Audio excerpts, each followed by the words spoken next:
All right. And so we are back for another Biweekly reader. I think it's 13, 14, something like that. I'll probably figure out while I'm making the cover or the thumbnail. There we go. And so let's go ahead and get straight into what I have read. So, first thing that I have read is manga. Actually, I was actually even reading this in the last Biweekly reader, but I didn't talk about it too much, and that is Yona of the Dawn. I don't know if you can get a good view of this cover. This is one of my favorite covers of the whole series. And now, of course, I'm not on volume 12. I've been reading most of it online, and then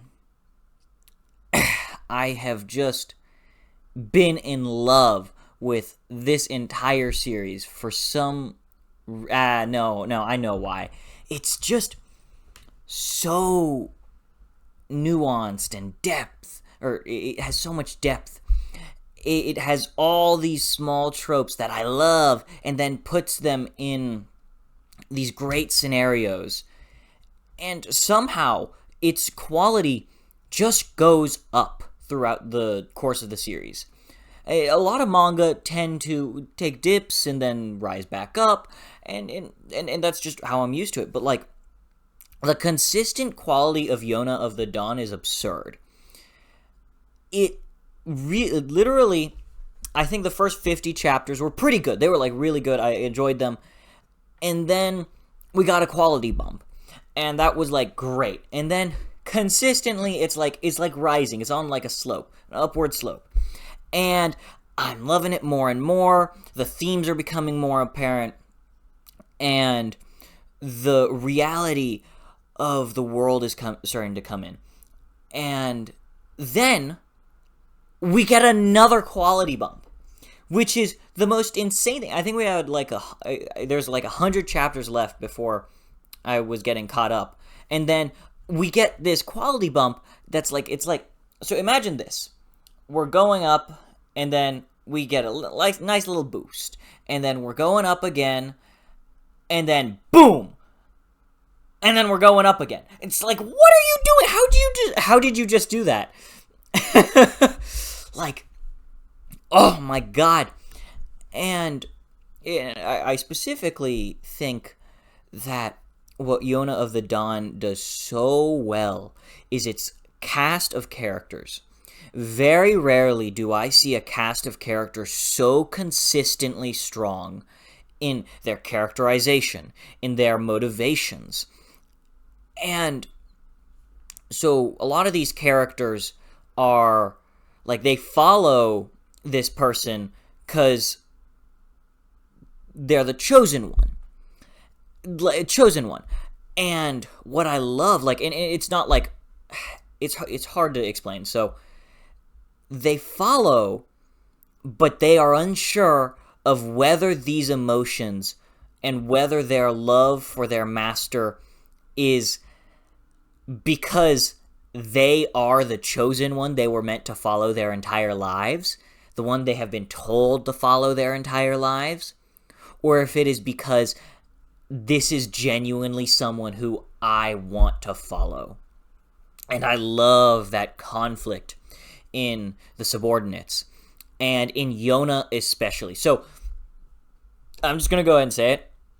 Yona of the Dawn has probably the best chapter 1 I have ever read. I don't want to talk about it too much, because if I say too much, the ending of chapter 1 doesn't have as much of an impact. And it's just fantastic, because you could never have expected it. Or maybe you could have, but what is better about everything in chapter 1?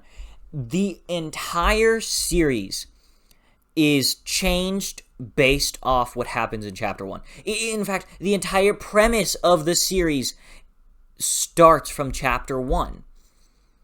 And I know, like, a lot of series, yeah, you kind of get that, but very rarely, in my opinion, does chapter 1 so thoroughly set up the rest of the story that it makes you go, okay, this is the tone. This is everything that I'm going to get from this story. This is the kind of idea, really. Emotional nuance. We are going to get political thrillers. And it's all just so immaculately done.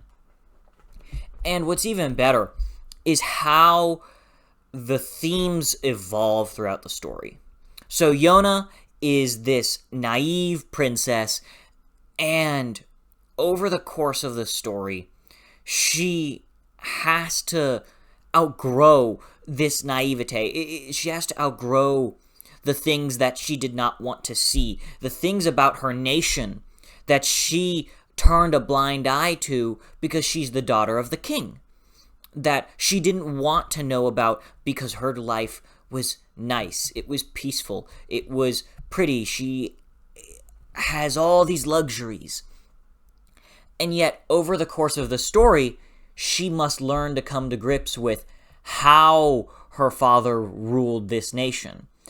And how would she change this nation? How does she want this nation to change? And how can she bring about that change? It is such a brilliant character study of Yona specifically. She is one of the best written female characters that I have ever read. And the nuance throughout this whole series of, is death proper? Death is going to happen. Should we be willing to kill? And it brings up that question.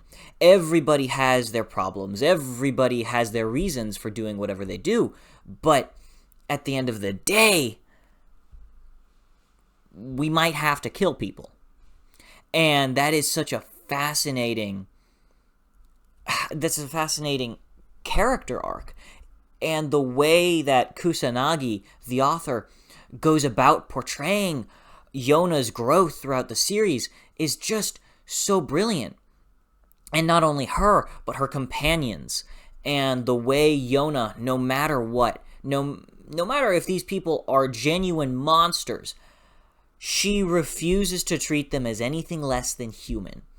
And I think one of the greatest aspects of this series is simply the fact that Yona is so kind-hearted.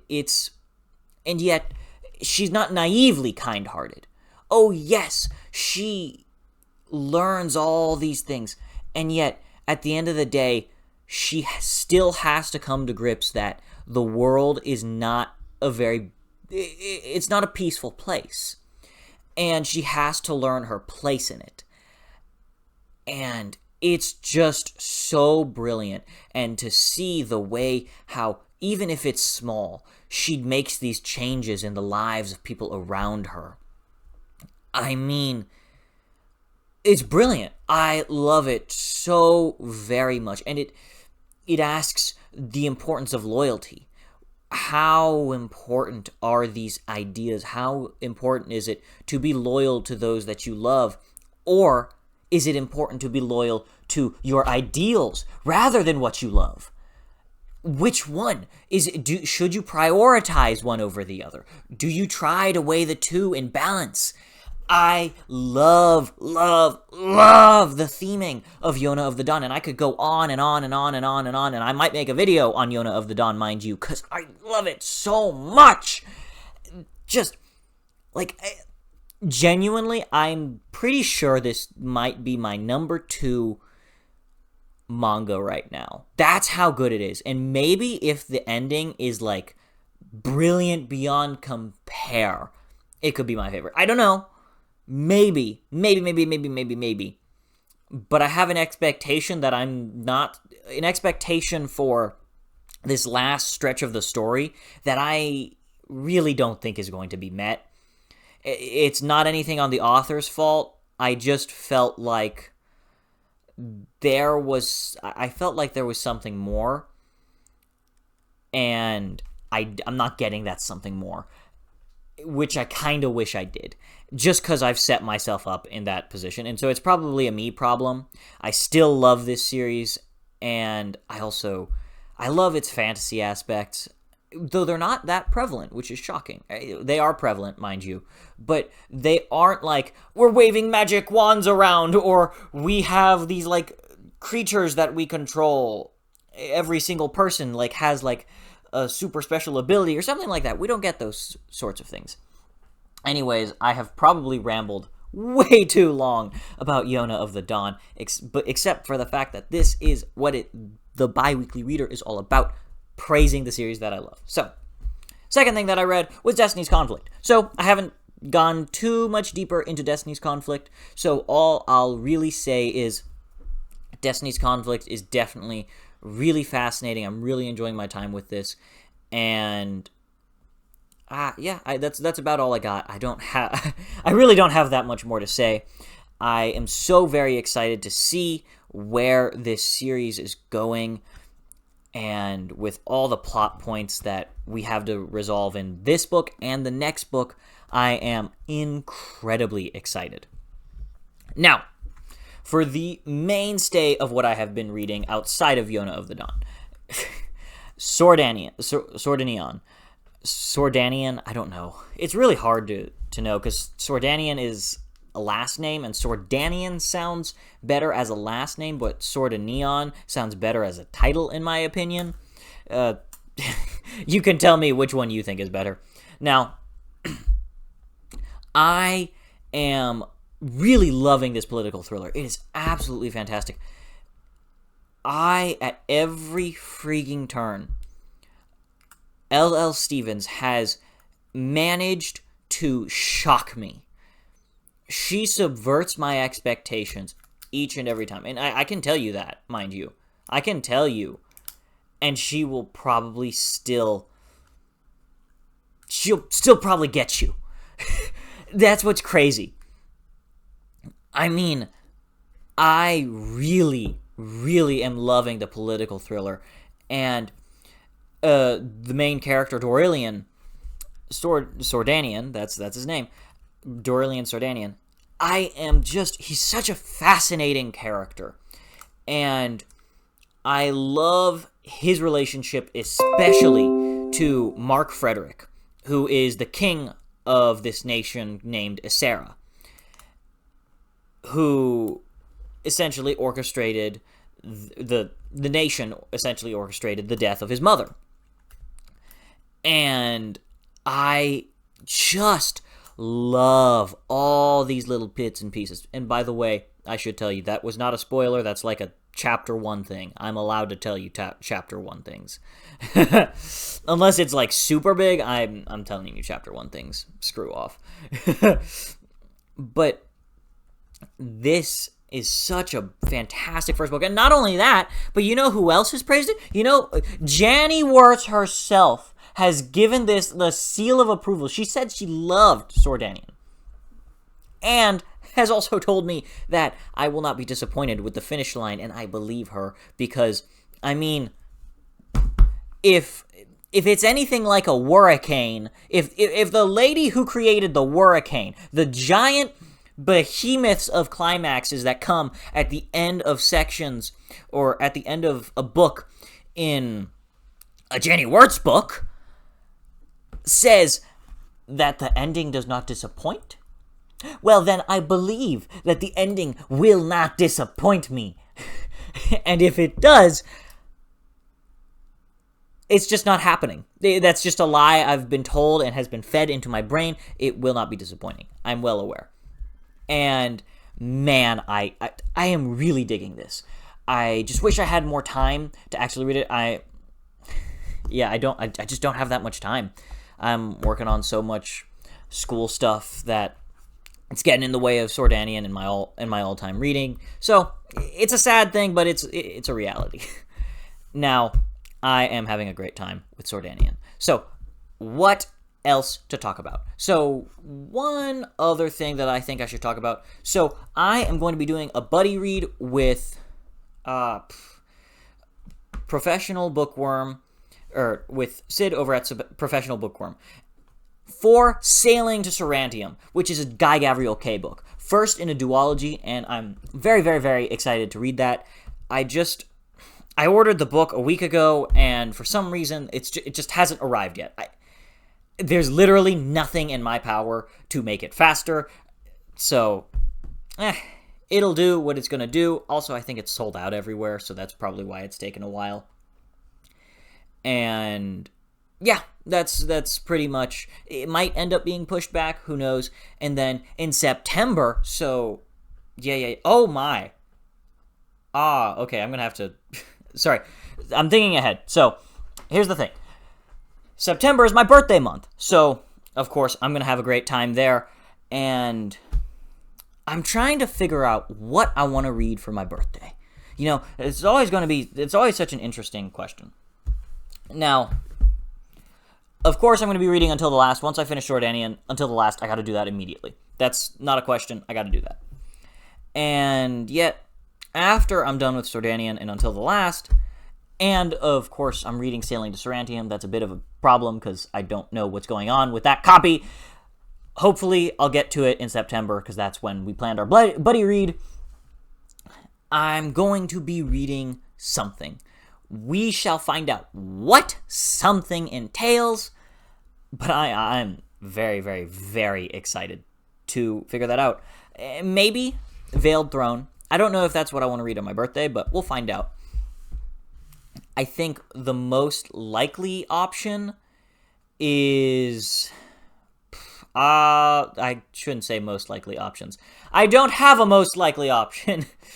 I just know that, of course, Veiled Throne is near the top of my list. I'd like to read Of Empires and Dust.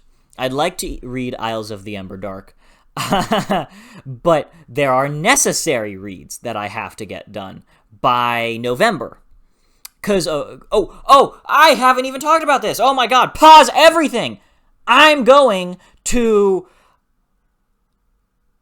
What's it called? Oh, crap. I'm going to the Shadows Upon Time release gala. There we go. There we go. I'm so excited for that. This is going to be the most fun opportunity. I get to go actually finally meet Chance Dillon. Like, here are the people who I'm so super excited to meet in person. I get to meet Chance Dillon in person. I get to meet, or Chance, of course, you guys know Chance. Chance in person. I get to meet Jake in person. I get to meet Chris in person from The Bearded Book Beast. And Nerd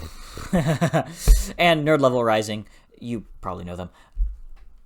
And then, of course, I get to go meet John from Talking Store. And I think Jacob's going to be there, too. I would love to meet him, because, he's awesome, and so is John.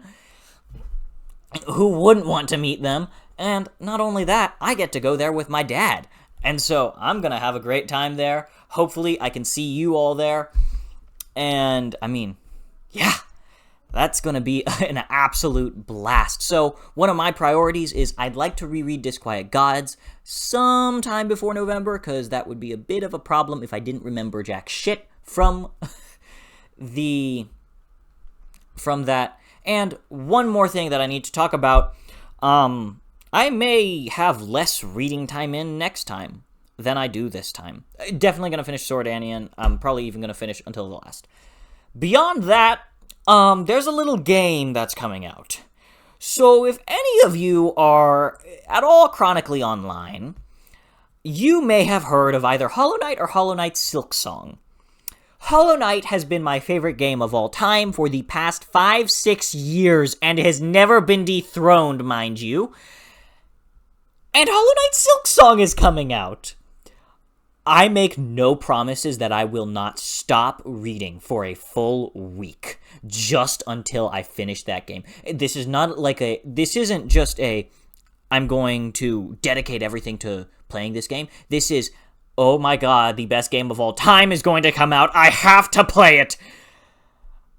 And I know I'm going to love it. I'm just going to love it. I'm going to adore it. I'm going to be obsessed for like a full week.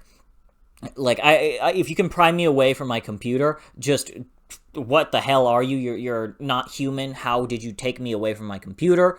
How did you make me stop playing SILKSONG, the best game? I have been waiting 6 years, man. I have been waiting 6 years. I was there for all this shit. 6 years! 6 fucking years! And finally, actually, I might not have been waiting all 6 years. I think it's like 5 years. A little less than everybody else, but oh my god, I've been waiting for most of it. I was there like right after the Treehouse demo came out. I'm like, oh yeah, we're getting this game release in the next year or so. No, we're not getting it in the next year. We waited 5 years. You know what? We're getting it September 4th, an early birthday gift to me. Let's go! If you can't tell, I'm so excited for this video game. And I think that is all I have for today. I mean, yeah. That's pretty much it. I haven't read anything else. I don't really have many plans outside of the buddy read for Until the Last. Hopefully I can talk to the Red Company about this after I'm done. And, of course, my buddy read with Professional Bookworm Sid, with Sailing to Sordaneon. I don't know how Jake does so many buddy reads. I can barely do a couple. Oh, and, of course, it's up there. It's slightly off screen. The Silver Crystal, made a little bit of progress on it. I need to keep going, but it's painful for me. Again, not Silver Crystal's fault. Let me be clear. It's a good book, but I just haven't had the time, and yeah, that's pretty much it. I haven't had the time. Anyways, tell me, what have you guys been reading? Have you read anything that I have read here? What do you think of these books, and that I'm going to read or that I have read? What do you think of them? Tell me in the comments. I'd love to talk to you guys. And I hope you all have an absolutely fantastic day. Hopefully, I can get my video out on why we should all read long series. And that's about all I've got. See you all next time.